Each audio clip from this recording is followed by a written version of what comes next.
اعوذ باللہ من الشیطان الرجیم بسم اللہ الرحمن الرحیم من قتل نفسا بغیر نفس او فساد فی الارض فکأنما قتل الناس جميعا ومن احیاها فکأنما احیا الناس جميعا صدق اللہ العظیم وصدق رسولہ النبی الکریم ونحن علی ذلک من الشاہدین والشاکرین والحمد للہ رب العالمین صلی اللہ علیہ وآلہ وسلم۔ قرآن مجید فرقان حمید میں اللہ رب العزت کا ارشاد علی پاک ہے، آپ نے فرمایا کہ جو کسی کو بے گناہ قتل کرے گا گویا کہ اس نے پوری انسانیت کو قتل کیا، اور جس نے کسی ایک انسان کی جان بچائی گویا کہ اس نے پوری انسانیت کی جان بچائی۔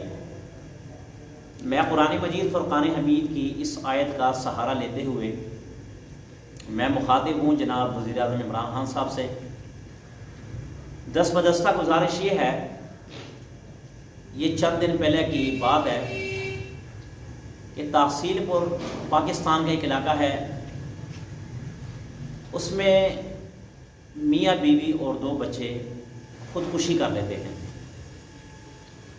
ان کی خودکشی کی وجہ کیا ہے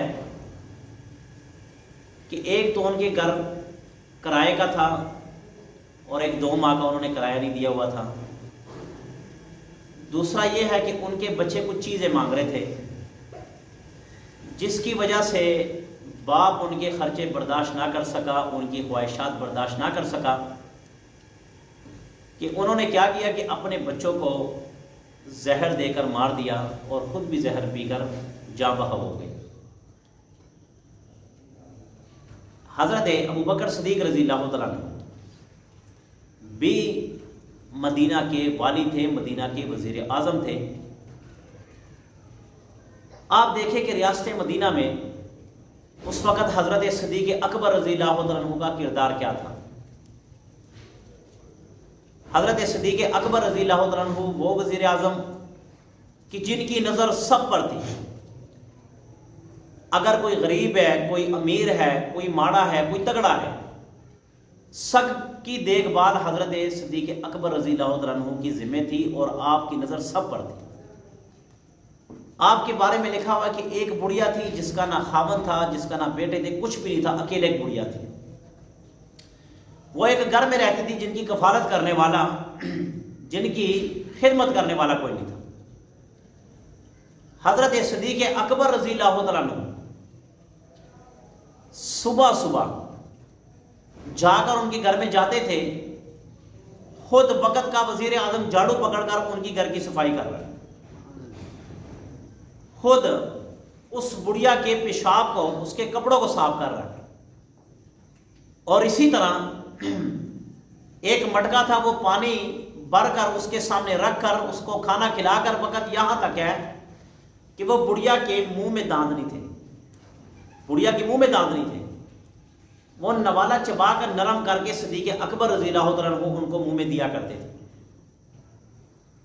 ایک دن حضرت عمر فاروق رضی اللہ عنہ نے سوچا کہ اس بڑھیا کی میں خدمت کروں، گھر میں جا کر جھاڑو دوں، ان کے گھر کی صفائی کروں، ان کو پانی لا کر دوں، ان کو کھانا کھلاؤں۔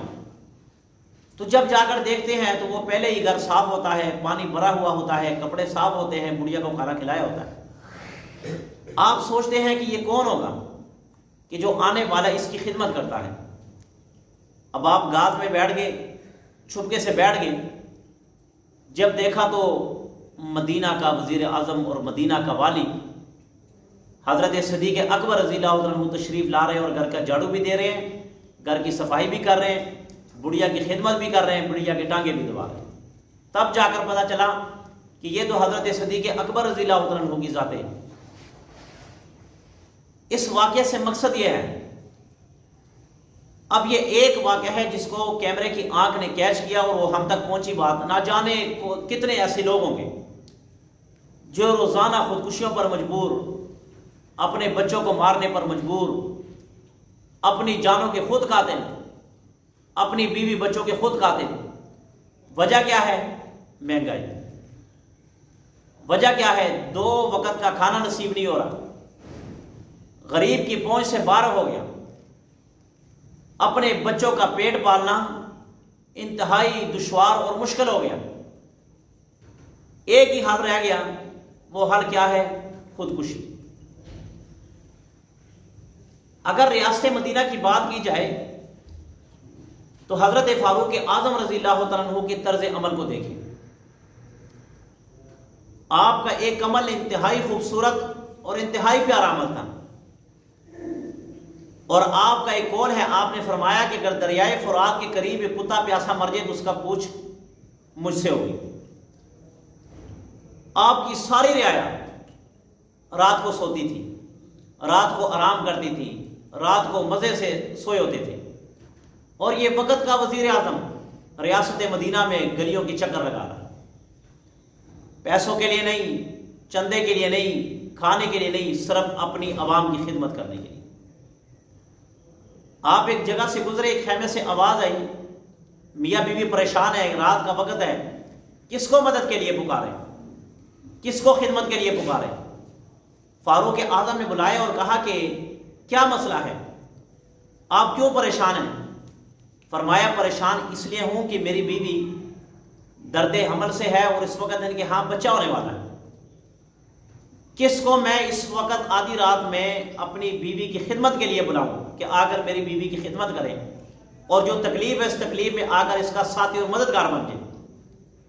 فاروق اعظم گھر بھاگے گئے اور بیوی کو جا کر کہا کہ اللہ کو راضی کرنے کا ایک بہترین عمل ہے، جنت کو پانے کا ایک بہترین عمل ہے، جلدی آؤ۔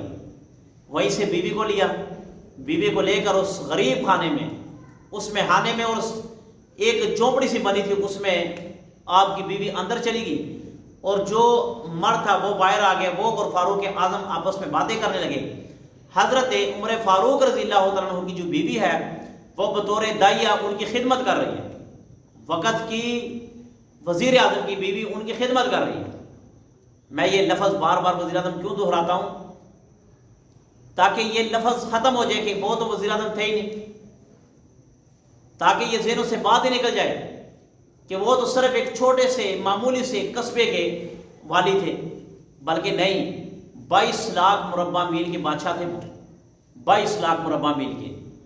آج تو زمینوں پر حکمرانی ہو رہی ہے، وہ تھے دلوں پہ حکمرانی کرنے والے، لوگ دلوں سے ان کی خدمت کیا کرتے تھے اور ان سے محبت کیا کرتے تھے۔ تو آپ کی بیوی اندر چلی گئی، ان کی خدمت کر رہی ہے۔ اب جیسے خدمت کی، اللہ رب العزت نے ان کو اولاد عطا فرمائی، تو بیوی نے باہر اپنے شوہر کو مخاطب کیا، یعنی فاروق اعظم رضی اللہ عنہ کو مخاطب کر کے کہا کہ اے امیر المومنین، اپنے بھائی کو خوشخبری دے دیجئے کہ اللہ تعالیٰ نے آپ کے گھر میں بآسانی آپ کو اولاد عطا فرمائی۔ جب انہوں نے لفظ امیر المومنین سنا تو ان کو پتا چلا کہ یہ تو فاروق اعظم عمر فاروق رضی اللہ عنہ، ان کو بھی نہیں پتا تھا۔ بڑے حیران، بڑے پریشان، معافیا مانگنے لگے کہ یہ ہم سے کیا خطا ہوگی کہ وقت کا وزیر اعظم اور امیر المومنین ہمارے دروازے پر آئے اور ہماری خدمت کر رہے ہیں، پتہ ہی نہیں ہے۔ اور آج تو ایک چھوٹا سا اگر نلکا بھی لگا دیا جاتا ہے اس کے لیے بھی بڑا بینر لگا دیا جاتا ہے، جناب اس میں اس کا ہاتھ ہے، اس میں اس کا ہاتھ ہے، اس میں اس کا ہاتھ ہے، اس میں اس کا ہاتھ ہے۔ ایک چھوٹا سا کام ہوتا ہے، چھوٹا سا کام ہوتا ہے، مثال کے طور پر 20,000 کا کام ہے تو 50,000 تو بینروں پہ ضائع کر دیتے ہیں۔ کیا شرعاً یہ جائز ہے؟ کیا کبھی ہم نے سوچا ہے؟ کیا یہ جو آدمی فوت ہوئے ہیں انہوں نے خودکشیاں کی ہیں، قیامت کے دن اس کا جواب دار کون ہوگا؟ کب تک ہم اپنی عیاشیوں میں پڑے رہیں گے؟ میں کسی کو ہیٹ، کسی پہ تنقید نہیں کر رہا، میں صرف ایک پڑھا ہوا سبق آپ کے سامنے رکھنا چاہتا ہوں، ایک درد دل رکھنا چاہتا ہوں کہ یار وہ ان چھوٹے چھوٹے بچوں کا کیا قصور تھا جنہوں نے اپنی زندگی جینی تھی، جنہوں نے دنیا کی بہاریں دیکھنی تھی، جنہوں نے خوشیاں دیکھنی تھی، آخر ان کی خوشیاں چھین لی گئی۔ جنہوں نے کچھ نوالے کھانے تھے ان کے نوالے کھینچ لے گئے، جنہوں نے کچھ لباس پہننا تھا اس کا لباس چھین لیا گیا۔ وجہ کیا بنی؟ صرف ایک مہنگائی۔ اگر عوام کا خیال نہیں ہے تو کم سے کم یہ جو رعایا بیٹھی ہے ان کی تنخواہ کم کر کے عوام پر لگائی جائے۔ اب دیکھیں، افسوس، صد افسوس کی بات ہے، غریب مر رہا ہے، غریب دن بدن ظلم کی چکیوں میں پیس رہا ہے، خودکشی پر مجبور ہے، اور یہاں پر کرکٹ ٹیم کے ہیڈ کوچ کی تنخواہ 32-32.5 لاکھ روپے، اور باقی اناؤنس اس کو فری ملتے ہیں، بیلنس اس کا فری ہے، گاڑی فری ہے، باقی مراحات اس کی فری ہے۔ اور اگر ایک غریب طبقے کو دیکھا جائے جو صرف 15,000 روپے لے کر اور رو رو کر پس کر جب روڈ سے گزرتا ہے تو دائیں بائیں ریڑھی لگی ہوتی ہے، قسم اس کو کھانے کا دل کرتا ہے، مگر وہ جب اپنے پیسوں کو دیکھتا ہے تو وہ پھل فروٹ کو چھوڑ کر اپنے گھر چلے جاتا ہے، اور جب گھر جاتا ہے تو وہی پیسے لے کر اسے ایک آٹے کا توڑ آتا ہے، 1 کلو گھی آتا ہے، 1 چینی آتی ہے، پیسے ختم۔ اب صبح اٹھ کر بچے ضد کرتے ہیں کہ ہمیں یہ فلاں چیز لے کر دے، یہ فلاں چیز لے کر دے، یہ فلاں چیز لے کر دے۔ اب باپ سوچنے پر مجبور ہے کہ بچہ یہ مانگ رہا، کچھ نہیں مل سکتا ہے، رو رو کر باپ کا سر کھا لیتے ہیں، مگر باپ مجبور ہے، کیا کرے؟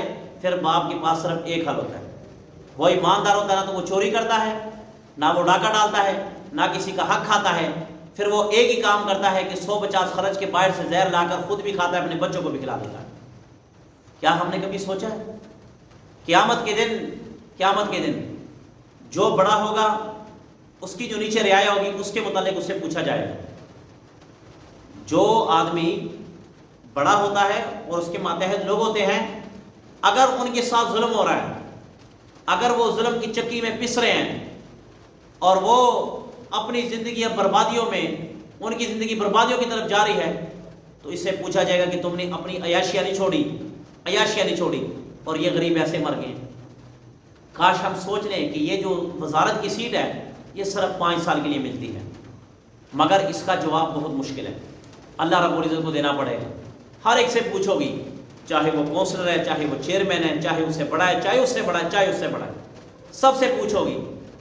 مگر خدا کی قسم، اللہ کی قسم، جب میں نے وہ تصاویر دیکھی کہ جو بچے اور میاں بیوی اس طرح پڑے ہوئے ہیں اور ان کے ساتھ لکھا ہوا تھا کہ آخر ان کا جواب دار کون ہے، ان کا مقدمہ کس پر درج کیا جائے، تو جب میں نے ان چھوٹے بچوں، 2 معصوم جیسے پھول جیسے کلیوں کو دیکھا، یقین مانو میرا دل رو پڑا کہ دیکھو یار ان بچوں کا کیا قصور تھا۔ تو خدا را ان عوام کا سوچا جائے، ان غریبوں کا سوچا جائے، اپنی عیاشیوں پر تھوڑا سا کنٹرول۔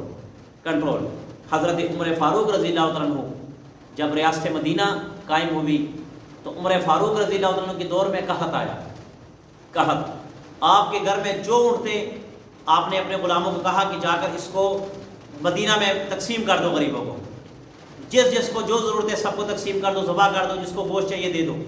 آپ نے اپنے ذاتی اونٹ، ایک ہوتا بیت المال سے نہیں، آپ کے جو ذاتی اونٹ تھے آپ نے سب اللہ کے راستے میں تقسیم کر دی ریاست مدینہ، اور آپ نے خود آپ کے بارے میں لکھا کہ آپ نے سرکہ جو ہوتا ہے، آپ نے نوالا توڑ کر اس سے خود آپ نے کھانا کھایا ریاست مدینہ۔ فاروق اعظم رضی اللہ عنہ نے خود توڑ کر کھانا کھایا، صرف کیا؟ آنے والے حکمرانوں کو بتانے کے لیے کہ جب عوام ظلم کی چکی میں پس رہی ہو تو تمہارا حق نہیں بنتا مرغے کھانے کا، مٹن کھانے کا اور عیاشیاں کرنے کا، بلکہ جیسے عوام ہو ویسے حکمران کو اپنا طرز عمل اختیار کرنا چاہیے تاکہ اللہ کے ہاں ہم بچ جائیں۔ ان کی سوچ جو تھی وہ دنیا کی طرف نہیں تھی، آخرت کی طرف تھی، یہاں تک سوچ کہ خوشبو آئی، حکمران کے پاس خوشبو آئی اور آپ نے کہا کہ اس کو ہم نے تقسیم کرنا ہے۔ جب آپ کی بیوی نے اس خوشبو کو توڑ کر تقسیم کرنے کی کوشش کی اور سب کو الگ الگ کیا تو وہ جو خوشبو تھی ان سے زیادہ آ رہی تھی۔ وہ کیوں زیادہ آ رہی تھی؟ کیونکہ وہ خود تقسیم کر رہی تھی۔ اتنا انصاف آپ نے کہا آئندہ کے بعد آپ کے ہاتھوں سے میں خوشبو تقسیم نہیں کراؤں گی، اس کو الگ الگ نہیں کراؤں گی۔ کیوں؟ کہ آپ سے زیادہ خوشبو آتی، شاید لوگوں کے گمان میں یہ بات نہ آ جائے کہ انہوں نے خوشبو زیادہ رکھ لی، انہوں نے چیزیں زیادہ رکھ لی۔ اور جب بھی ان کے پاس کوئی چیز آتی تھی، جب بھی صدیق اکبر کا دور ہو، فاروق اعظم کا دور ہو، عثمان غنی کا دور ہو، علی المرتضیٰ کا دور ہو، امیر معاویہ کا دور ہو، تو وہ انصاف کے ساتھ چلا کرتے تھے، انصاف کے ساتھ۔ کبھی ایسا نہیں ہوا، کبھی آپ کو تاریخ میں بھی نہیں ملے گا، قرآن میں بھی نہیں ملے گا، حدیث میں بھی نہیں ملے گی کہ کچھ مال آیا ہو اور جو صحابی تھے انہوں نے اپنے بچوں کو دے دیا، اپنی بیوی بچوں کے لیے زیادہ رکھ لیا اور عوام کو کم دیا، بلکہ نہیں، برابر۔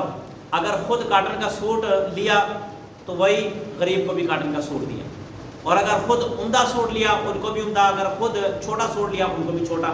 یعنی کہ کبھی ایسا نہیں ہوا کہ خود زیادہ چیزیں رکھ لی اور ان کو کم دے دی۔ اللہ سے دعا ہے کہ اللہ تعالی ہمیں ان غریب طبقے کی سوچنے کی توفیق عطا فرمائے۔ بسم اللہ الرحمن الرحیم، الحمدللہ رب العالمین والعاقبۃ الرحیم والصلاۃ والسلام علی سیدنا المرسلین۔ الہ العالمین جو کچھ کہا سنے اس پر عمل کرنے کی توفیق عطا فرما۔ الہ العالمین یہ جو غریب عوام ہے یا اللہ خود خوشیوں پر مجبور ہے ان کی مدد فرما۔ الہ العالمین کی مدد فرما۔ الہ العالمین جنہوں نے خود خوشیاں کی یا اللہ ان کے لواحقین کو صبر جمیل عطا فرما۔ الہ العالمین یقیناً ان سے غلطیاں ہوئی یا اللہ ان کی بخشش فرما۔ الہ العالمین ملک کے وزیر اعظم جناب عمران خان صاحب کو یا اللہ ان غریب عوام کی سوچنے کی توفیق عطا فرما۔ باقی بھی جتنے رعایا ہے یا اللہ ایم این اے ہے ایم پی ایز ہیں یا اللہ ان سب کو غریب عوام کی سوچنے کی توفیق عطا فرما۔ الہ العالمین ان کو ہمت عطا فرما، ان کی حکومت کو یا اللہ غریبوں کے لیے اللہ کارساز اور فائدہ مند بنا، دین کے لیے فائدہ مند بنا۔ الہ العالمین ملک پاکستان کی حفاظت فرما، ملک پاکستان کی سرحدوں کی حفاظت فرما۔ الہ العالمین جہاں کہیں مسلمانوں پر ظلم ہو غیر مسلمانوں کی مدد فرما، آمین برحمتک۔